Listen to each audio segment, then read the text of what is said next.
February 13, 2024. The city of Basel in Switzerland was already alive with the preparation for the famous Carnival of Basel. The festival, which officially kicks off the following Monday, attracts thousands of visitors each year. The weather that day? Cold. Temperature dropping to minus 1.5 Celsius. The air was damp with light rain and drizzle, adding to the cold, bleak atmosphere. However, this was totally typical weather for that time of the year. What was not typical is a gruesome murder that took place in the affluent Basel suburb. This is Kristina Joksimovic's story. Before we start, I would like to add a little disclaimer. The following video discusses real-life events, including sensitive topics such as violence, abuse, and murder. Viewer discretion is advised. All the information shared in this video is based on publicly available sources and is provided for informative and educational purposes only. In accordance with European law, all the individuals are presumed innocent until proven guilty by a court of law. While I strive to provide accurate and reliable information, mistakes can happen, so please kindly correct me in the comments. Also, keep in mind that approach the discussion with respect and mindfulness, particularly when mentioning the victims, their families, or others affected by this case. Now let's begin at the beginning of Christina's story. Christina was born in January 15, 1986, in Binningen, Switzerland. Though raised in Binningen, her family roots trace her back to Serbia, with her parents coming from there. Her mother coming from Dubai, a city located in Bosnia and Herzegovina. The region has a predominantly Serb population and is deeply influenced by Serbian culture and identity. Christina started to model at a young age. In 2003, she won the title of Miss Northwest Switzerland. On her social media, she published a photo from her early photo shootings and wrote, "One of my first photo shootings, so shy." By 2007, at the age of 22, she participated in the Miss Switzerland competition, making to its finals. This competition sends its winner to compete in Miss Universe. During this competition, Christina describes herself as 1 meter 73 centimeters tall, fond of films based on true stories such as Blow, starring Johnny Depp, and as someone down to earth. She also loves reading, and her favorite body part, hands. She was successful with her catwalk career, but she also worked in administration and later transitioned to IT recruitment. She managed to blend her life in the fashion world with her career in technology, referring to it as a balance between glamour and technology. She loved switching between casual wear and high heels, and even joke about how painful some shoes could be. Yet she mastered how to walk in them without showing discomfort. It's all in facial expressions, she would say.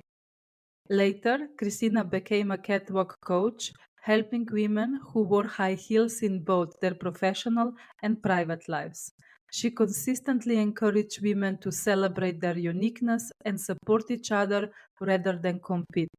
You can really see that message throughout her social media posts. Her friend stated, "We have been friends for years, and she was a kind-hearted person who always wanted to help and motivate others to believe in themselves." She needed the catwalk staff to be confident in herself. She was a bit insecure until she put her high heels on, which gave her confidence when she was otherwise shy. One of her posts reads, "Walk your own path, because comparison destroys personality."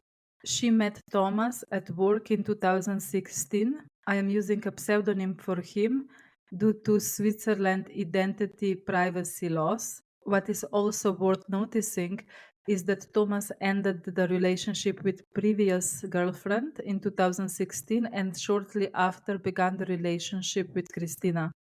Sometimes, not always, but sometimes, these fast transitions and these fast paced relationships can indicate the manipulative behavior. First, you love bomb the person, and then slowly you began to insert your controlling behavior. She was really in love at the beginning, but I was surprised when she got involved with him. He didn't suit her at all. He came across as introverted, very critical, and sometimes as arrogant. On the other hand, Christina was full of energy, constantly coming up with new ideas. She was always there for you. You could call her anytime and she would listen. When I was searching through her social media posts, I got the same sense that she was really energetic, playful, feminine. She was encouraging people. This is the impression that I got. Before we address their relationship, I wanna address who he was, or maybe who he was presenting himself to be, in my opinion. As of 2024, he is 41-year-old man and he allegedly comes from prominent family in Basel. The family is involved in law and medicine fields. He believes that life is about people and sharing, and proudly describes himself as father of two baby girls. On his business profile, he describes himself as entrepreneur, consultant, coach, and trainer with a passion for leadership and innovation.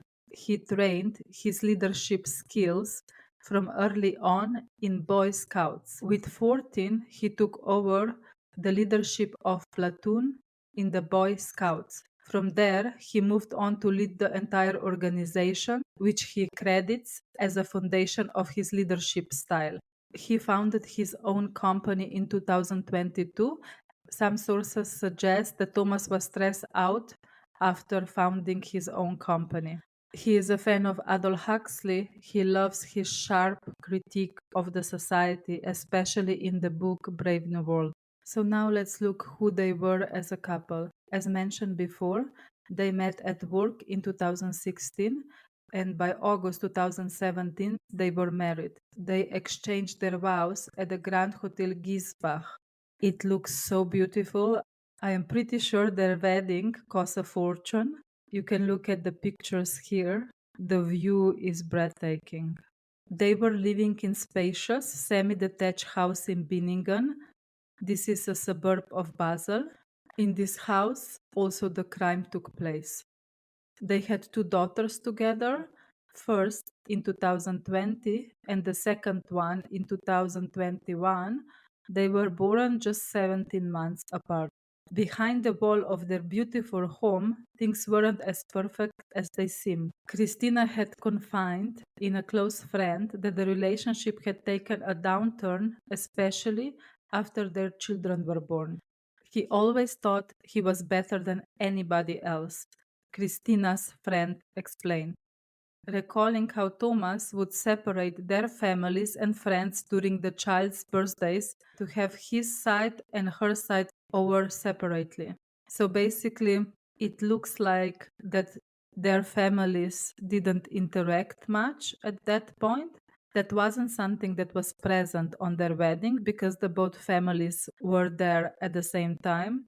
However, I'm wondering here if somebody thought this is a little bit odd or why they are celebrating the birthdays separately. It's a little red flag for me here, but I don't know what explanation did they give to the family members.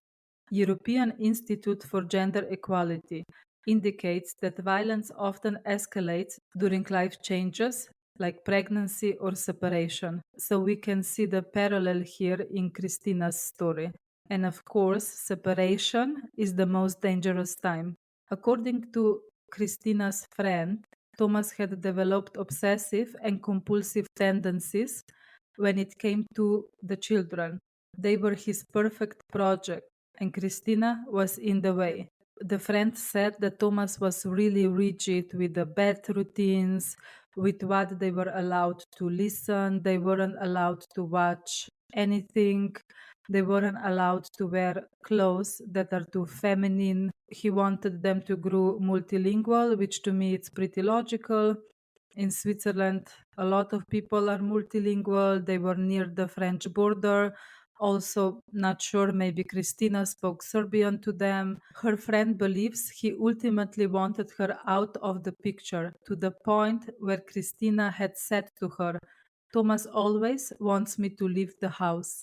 So I want to do a little side note here and just address signs of parental alienation, where one parent manipulates the child's relationship with the other parent to exclude them from their life. This is often a tactic used in controlling and abusive relationships. While more common seen in divorces or separations, the behavior can also occur within the marriage if one parent is intentionally sabotaging the bond between the other parent and their children. So, if I go off friends' report, this is one thing that might have been happening in their relationship. Or also coercive control, a form of emotional and psychological abuse where one partner seeks to control various aspects of the other partner's life, including their relationship with their children, undermining her role as a mother and making her feel powerless.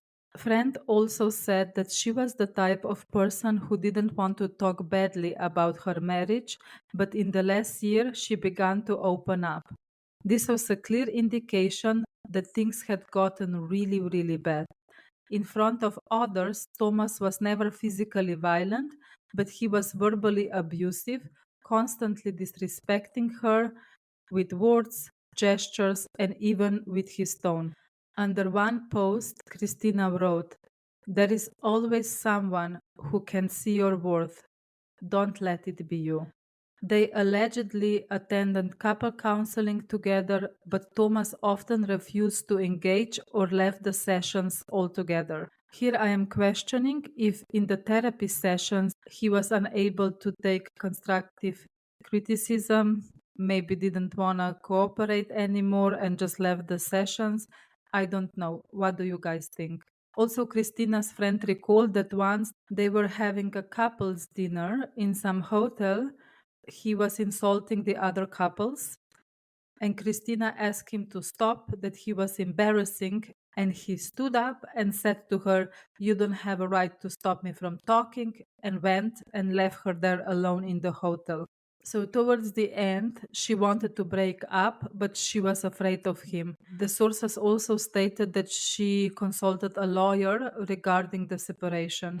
Christina's situation speaks of the hidden realities of many abusive relationships. Often, the outward appearance seems perfect, with family and friends left in disbeliefs when the truth finally emerges. To me, they seem like the perfect family, one friend told the local newspaper. This illusion of normalcy is really common in this type of cases. But when somebody begins to open up, you are shocked with what is happening behind closed doors. And it seems that she started to open up in the last year, which probably also means that she started to come to terms, hey, I am in an abusive relationship. I want to get out. Underneath one of their photos, Christina's mother left a comment. Love you both. Mom loves you very much. And when I see you both looking so beautiful and happy, I am the happiest person in the world. Now let's look at how Christina died. Just a little disclaimer, the murder was really, really gruesome, so you can skip ahead if you want. Not even a month after her 38th birthday, Christina's body was discovered on February 13, 2024. She was strangled to death.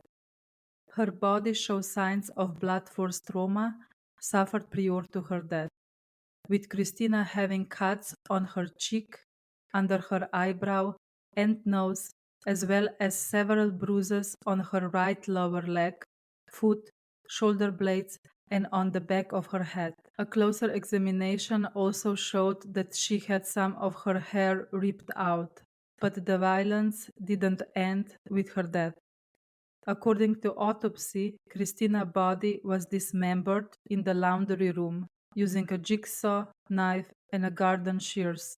Officials further revealed that he even pureed some of her remains with the industrial hand mixer that he bought for the Scouts organization, and he dissolved some of her remains in a chemical solution. Not only that, he disarticulated her body, which means that he separated the body parts at the joints rather than cutting through her bones. He broke Christina's hip joints out of their sockets and removed her limbs by separating them from the joint. He separated her left upper arm, forearms, and right lower leg. Then he roughly severed Christina's upper spine to decapitate her and further split her torso in half above her pelvis. He as well removed Christina's womb, which was the only organ cut off her torso. This action gave the Swiss officials the impression that he is suffering from mental health disorder. Another gruesome detail, while he was dismembering her body, he reportedly played YouTube videos on his phone. I am wondering what he was watching. Christina's friend wasn't surprised. She said that during kids' birthday parties, he always wore headphones and was always listening to something. He is allegedly refusing to give the cell phone to the police. I don't know how this is possible. Maybe they need to subpoena him, maybe not. I don't know the Swiss law well enough here. But basically, the cell phone could hold a lot of evidence. Imagine that your phone rings and you see that your daughter, kindergarten, is calling you. Ugh, my heart would drop in that case. This also indicated to Christina's parents that something is off. So Christina's father went to the kindergarten and picked the kids up and brought them back to their house where Christina and Thomas were living. I checked the kindergartens in that area and I saw that most of them closed the doors around 6:30. So I assume they waited maybe for half an hour before they called. For sure they called Christina first and they called Thomas first, because usually the kindergarten called parents and then they go and call somebody else. So basically they call the grandparents. I just want to share that so we can get a little idea of the time frame. As I mentioned, the father took the girls back to their house and Thomas allegedly invited her in to have a drink, stating that he doesn't have a clue where Christina is, that sometimes she just leaves. For hours, he pretended as if nothing was wrong, chatting to her father and making dinner for everyone before tucking the children into their beds. After that, her father went to pick up Christina's mother and they both returned to the house. They were sensing something is not adding up. And while Thomas was talking to his mother-in-law, Christina's father looked for traces of his daughter in every single room of the house. When he came down to the basement where the couple's laundry room is located, he saw a big black beanbag with strands of gold hair poking out. When he opened the bag, he saw her cut off head. He reportedly ran outside from the garage. The garage was close to the laundry room. He was screaming and asked a passerby to call the police. Then he returned to the house to confront his son-in-law. Thomas was reportedly gobsmacked, as he probably didn't think someone would find her. As he was led away in handcuffs, he blamed Christina's parents for overstaying their welcome, saying that they would not have stumbled across the remains if they would only stop by briefly. Wow, can you imagine that? This blaming others for his actions. Prior to the murder, Christina had already been strangled on several different occasions, so he was violent before that murder. One earlier incident even being reported to the police Report is dated July 14, 2023, alongside with photos of Christina's prior injuries. A friend also recalled that Christina mentioned once calling the police, but never went into detail, only saying he threatened her and would make things worse if she involved the authorities. Also, Thomas's former partner gave evidence during a hearing in the summer for his violent behavior. She describes his frequent tantrums, including one incident where he ran over her foot with his car and later threatened to throw her out of the vehicle. Another time, while driving, he slammed on the brakes, causing her to hit her head on a dashboard. She also testified that he grabbed her by the neck and pushed her against the wall. She said that he sometimes lost control during arguments, which caused him to hit or strangle her. Investigators had determined that Thomas shows sadistic tendency with a remarkably high level of criminal energy, alongside with cold-bloodedness and total lack of empathy, coupled with poor impulse control and escalating violent behavior. His history of emotional abuse and physical violence long preceded his relationship with Christina. On Reddit, one user wrote, "I just don't understand how you can be so far removed from even a little sparkle of humanity. To not only do this to someone, but your wife and the mother of your children. To cause your own children horrific trauma for the rest of their lives. Just despicable." So after Thomas's arrest, the detention hearing was on February 15, 2024, and he claimed that he found Christina dead by the stairs and dismembered her in a panic. However, his actions were clearly planned and systematic. During a crime reconstruction on March 19, Thomas changed his story, confessing that Christina had suddenly attacked him with a knife after they had a positive conversation, and he strangled her in a response. What about all the prior injuries that autopsy show? The autopsy report contradicts his claims of self-defense, showing his methodical approach to dismembering the body using special tools and chemicals. The court ruled that the disposal of Christina's body was his primary goal, supported by the fact that he hid her phone on a delivery truck. There are concrete indications of mental illness or a significant psychopathological personality disorder, according to the court ruling. Thomas's requests for the release have been denied. He has yet to face trial as charges are still pending. A little side note here, in Switzerland, the most severe punishment for the murder is life imprisonment. However, this means that the person is eligible for release after 10 to 15 years, depending on the behavior and the circumstances. This is because the Swiss legal system prioritizes rehabilitation. For particular dangerous criminals, Switzerland also uses security custody. This allowed authorities to keep an individual imprisoned after their sentence is completed if they are deemed too dangerous for the release. So in general, Switzerland is pretty safe country with the low homicide rates. However, domestic violence related homicides is pretty high. So in 2022, 25 people were murdered in Switzerland, and almost 60% of those murders were due to domestic violence cases. And most of the domestic violence victims were women. Also, Christina's friend stated, within the Swiss system, he could get 3 years for killing her, referring to a manslaughter, and a maximum of 20 years if it was a murder, referring to premeditated, planned murder. And she continues, then he would have a good behavior, as we all know how he can play pretend.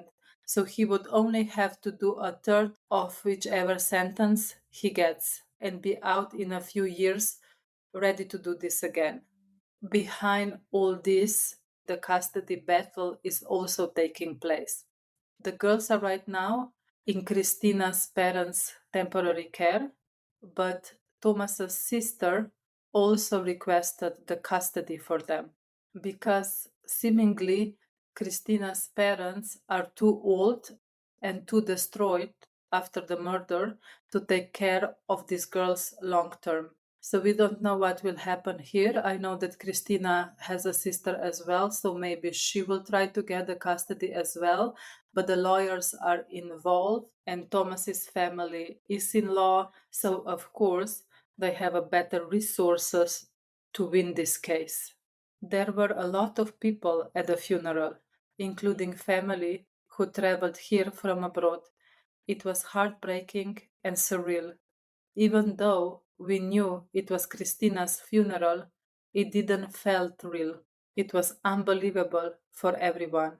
Her friend also stated that she wanted to share what Christina's and Thomas's relationship looked like and give her a voice again. She always wanted to empower women, and I want to make sure she can still do it in a way after her death. Among all the beautiful flowers that people brought to her funeral, there is a heart, colored in red, with two small silver hearts with the big blue letters. It's written, Mama, volimte. Mom, I love you. And it's signed by Christina's daughters.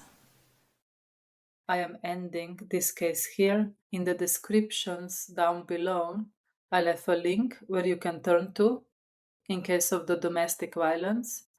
I as well put some bullet points of Thomas's behaviors, of red flags that you can go through and see if you are experiencing one of those. Thank you for staying here with me till the end. Please don't forget to like and subscribe. See you next time.